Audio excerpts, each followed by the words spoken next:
Ka njerëz që jetën e tyre e kanë lidhur ngushtë me artin, duke kthyer pasionin në një trashëgimi të vyer. Njëri prej tyre është Zizo Musha, me origjinë nga Gjirokastra dhe pjesë e komunitetit Vlla, i cili prej vitesh jeton në Fier. Për më shumë se 5 dekada, ai i është përkushtuar gdhëndjes së trurit dhe gurit, duke krijuar vepra që mbajnë gjallë vulën e mjeshtërisë dhe durimit. Në punishten e tij, ku aroma e drurit ndërthuret me zhurmën e veglave të punës, kanë marrë jetë 10 skulptura dhe ikonostase të realizuara me një përpikmëri të rrallë.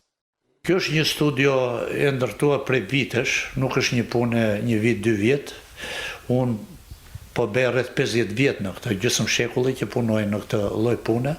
Këtu kam bërë një galeri që kam vendosur dhe punët e mia, kam hapur dhe ekspozita në vende të ndryshme, punoj dhe me porosi, kam bërë rreth 12 ikonostase në Shqipëri, tempujt, fronet dhe spoti, gjithçka, punoj shenjtorët, jam afirmuar të shenjtorët që i bëj, kam kërkesa, vazhdoj dhe sot e kësaj dite punoj. Mjeshtri ka prezantuar punimet e tij edhe në një ekspozitë skulpture të çelur në Gjirokastër, qytetin e lindjes, duke rikthyer për publikun një pjesë të krimtarisë ndërtuar ndër vite. Kam qenë i kënaqur kur kam hapur dhe në Gjirokastër një ekspozitë skulpture, edhe umanita, domethënë me pjesëmarrjen e njerëzve të interesuar për të parë punët e ekspozitës, dhe Gjirokastra është një vend që punohet druri.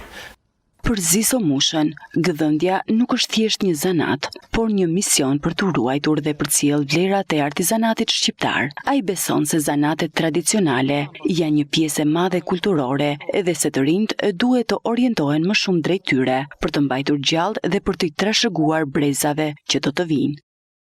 Edhe djali vazhdon traditën time në skulpturë, mbaroi Akademinë e Arteve dhe tani pothuajse është futur edhe ai në linjë në këtë. Dhe kënaqësia ime ishte që kjo traditë vazhdon dhe është një lloj specialiteti që po shikoj që është si në humbje.